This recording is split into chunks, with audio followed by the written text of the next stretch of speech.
প্রতিষ্ঠাতা ভদন্ত এন ধর্মরত্ন মহাতেরো, উপস্থিত সকল মহাতেরো ভান্তে শ্রমণ ও ব্যক্তিবর্গকে জানায় মহাবন্দনা।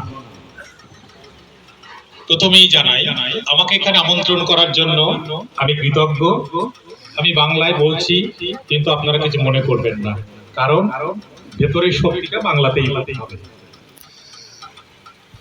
সিদ্ধার্থ গৌতম আজ থেকে প্রায় 2500 বছর আগে বাড়ি থেকে বেরিয়েছিলেন। শাস্ত্রের গ্রন্থের যে লিখিত কথা কাল্পনিক অবৈজ্ঞানিক সেটা তিনি মানেননি। তার যে প্রশ্নের উত্তর সেই শাস্ত্র গ্রন্থ অনুসারে যেগুলো পেয়েছিলেন সেগুলো মানেন। তিনি কোথায় গেলেন উত্তর পেতে?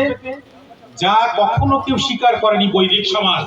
প্রতিটা বাড়িতে যারা ব্যক্তি জীবনে পারিবারিক জীবনে বাস্তব এবং প্রকৃত সত্যের মুখোমুখি হয়েছে, জরা ব্যাধি মৃত্যু, তাদের প্রত্যেকের কাছে সাক্ষাৎকার নিয়েছেন তার প্রশ্নের উত্তর পাওয়ার জন্য। সেই কপিলাবস্তু থেকে দক্ষিণ বিহার পর্যন্ত সর্বত্র তার প্রত্যেকের কাছ থেকে যখন তিনি অনুসন্ধান করলেন, তারপর যখন তিনি সেগুলো চিন্তা ভাবনা করে ক্যালকুলেশন যাকে বলা যায়, সেটাকে তিনি যে জ্ঞান লাভ করলেন, অধিলাভ করলেন, সেটাই হচ্ছে আমাদের মহাজ্ঞান। আপনাদেরকে এই জন্য আমি কথাটা বললাম, এটা সকলে জানা তা সত্ত্বেও আধুনিক অস্ট্রেলিয়ান একজন বড় অধ্যাপক, তিনি কলম্বো ইউনিভার্সিটি চাকরি করতেন। তিনি সার্ভে রিসার্চ মেথড 1930 থেকে 40 সালে প্রচার করেছেন এবং তিনি প্রতিষ্ঠাতা সারা পৃথিবীতে। কিন্তু এটা সত্য নয়। গৌতম বুদ্ধ সিদ্ধার্থ সেই সার্ভে মেথড আধুনিক গবেষণা যে দুয়ারে দুয়ারে স্যাম্পল ইন্টারভিউ নিয়ে যে তত্ত্ব দিয়েছেন, এটা গৌতম বুদ্ধই তার প্রথম প্রতিষ্ঠাতা এবং মনস্তত্ত্বের প্রথম প্রবক্তা গৌতম বুদ্ধ। আমি আমার গ্রন্থ ফোক মেথোডোলজি গ্রন্থে সেটা আমি লিখেছি। আমি এই জন্য স্মরণ করলাম, লিখলাম এই কারণেই, কারণ গৌতম বুদ্ধকে স্বীকার করে না। আর এই কথা বলছি যেহেতু সংক্ষেপে বলার কথা বললেন, আর একটা কথা জানিয়ে রাখি, সেটা হচ্ছে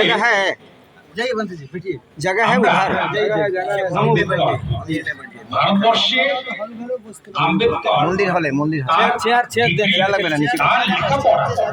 গৌতম বুদ্ধের আত্মদীপ ভব কথাটার যথার্থ বাস্তবিক প্রমাণ স্বয়ং বি.আর. আম্বেদকর। কারণ প্রকৃতির বিরুদ্ধে, সমাজের বিরুদ্ধে, রাষ্ট্রের বিরুদ্ধে, জাতভেদের বিরুদ্ধে নিজে প্রচেষ্টায় তিনি এত জ্ঞান লাভ করেছেন। এটাই হচ্ছে যথার্থ আত্মদীপ ভব। আত্মদীপ ভব মানে এই নয় যে আমি ঘরে বসে বই পড়ে পণ্ডিত হয়ে গেলাম, তা নয়। এই আত্মদীপ ভব ব্যক্তি তৎকালীন পৃথিবীর সর্বশ্রেষ্ঠ 6 জন পণ্ডিত, অর্থাৎ পৃথিবীর মধ্যে সর্বশ্রেষ্ঠ 6 জন, তার মধ্যে অন্যতম শ্রেষ্ঠ বি.আর. আম্বেদকর।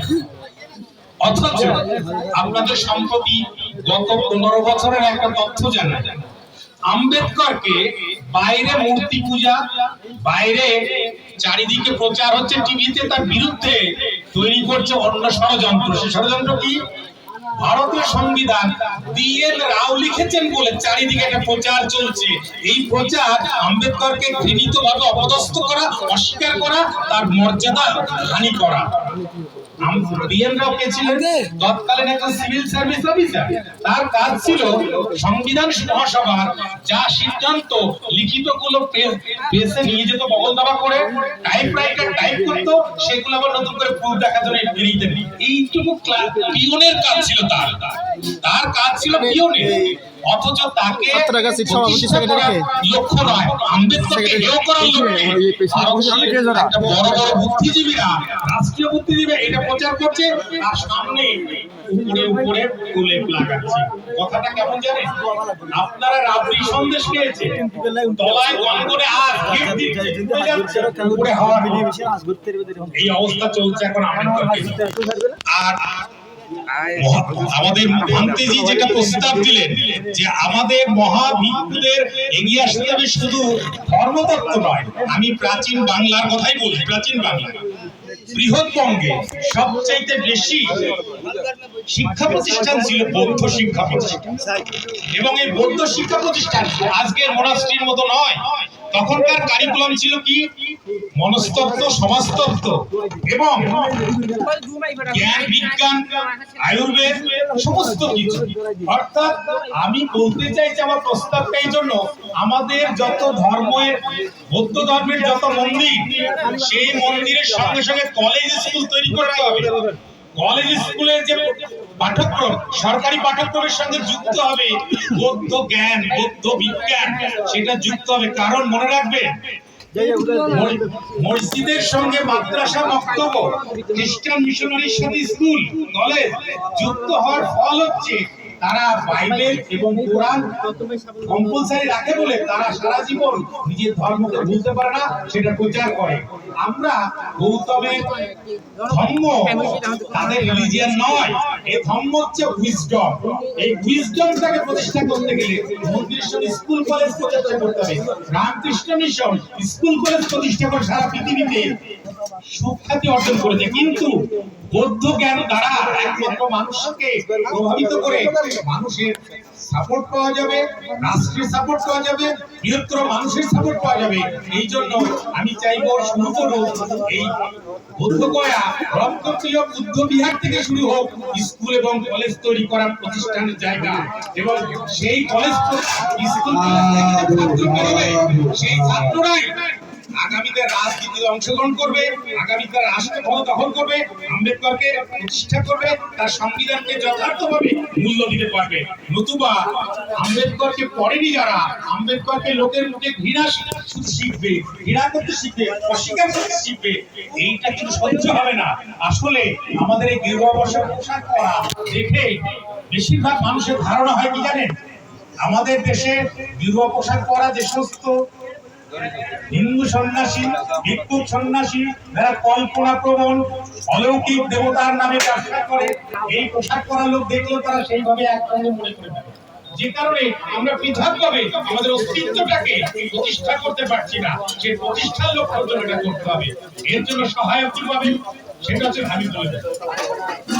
মনে রাখবেন, গৌতম বুদ্ধের এই বাণী, আদর্শ এবং তার ধর্মের যে কথাগুলো যথার্থভাবে বিশ্বে প্রচার করেছে দ্বিতীয় আরেকজন ব্যক্তি রবীন্দ্রনাথ। সারা পৃথিবীতে মানবতাবাদের কবি, সারা প্রতি বছর প্রচুর কবি নোবেল পায়। সব কবি কিন্তু বিশ্বখ্যাত নয়, রবীন্দ্রনাথ ঠাকুর সে বিশ্বখ্যাত। লোকে হিন্দু মনোভাবাপন্ন তারা মনে করে উপনিষদের জন্য তিনি বিখ্যাত। না, রবীন্দ্র রচনাবলী যদি পড়েন আপনি, উপনিষদ তার প্রথম আশ্রয়, তারপর তাকে বিকশিত করেছে, আলোকিত করেছে বৌদ্ধ দর্শন, বৌদ্ধ গ্রন্থ, বৌদ্ধ সাহিত্য এবং তার কবিতা, তার গল্প, তার প্রবন্ধে এবং তার মানবতাবাদী ধর্ম, মানে রিলিজন অফ ম্যান। এই গ্রন্থটাও সারা বিশ্বব্যাপী যেটা প্রচারিত, সেটা গৌতম বুদ্ধের ধর্ম এবং জ্ঞান এবং মানবতাবাদ, শান্তি, মৈত্রী, এগুলোর দ্বারা সারা পৃথিবীকে প্রভাবিত করেছে। যদি এটা না করতে পারতেন, প্রথম বিশ্বযুদ্ধের হিংসার মধ্যে শান্তির কথা বলে নোবেল পেতেন না। সারা পৃথিবী আজও নোবেল কমিটি প্রতি বছর কবিতা এবং যে গান প্রকাশ করে, সেটা মাত্র রবীন্দ্রনাথ, এবং সেটা বৌদ্ধ জ্ঞান আশ্রয়ী। আমাদের মনে রাখতে হবে, রবীন্দ্রনাথ এবং রবীন্দ্রনাথের লেখার মধ্যে যে বৌদ্ধ দর্শন, বৌদ্ধ সাহিত্য, সেটাকে নিয়ে যদি আমাদের কারিকুলাম তৈরি করে কলেজগুলোতে কম্পালসারি বই করা হয়, তাহলে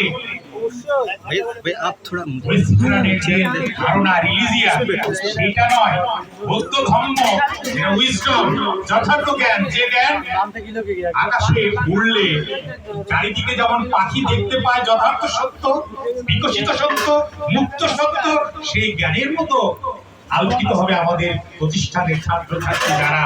তাদের দিয়েই মাননীয় ভান্তের কথা হয়তো সফল হতে পারে, রাষ্ট্র ক্ষমতা দখল করতে পারে, রাজ্যের ক্ষমতা দখল করতে পারে, অঞ্চলের ক্ষমতা দখল করতে পারে। সেই দখলের শুধু নাগরিক নয়, তার ভেতরে দর্শন থাকলে আপনি বুদ্ধ জ্ঞান এবং দর্শন যথার্থ সত্য এবং কুসংস্কার মুক্ত এবং যথার্থভাবে মানুষকে অগ্রগতির ভূমিকা নেবে। সেখানে কুসংস্কার আচ্ছন্ন পাথর পুজো করে দুধ ঢেলে কিংবা এই সমস্ত করে অপচয় করবে না। যথার্থ সত্য লাভের জন্য এটা জরুরি। জন্য মনে করাতে চাই এই বুদ্ধ, রবীন্দ্রনাথ, আম্বেদকর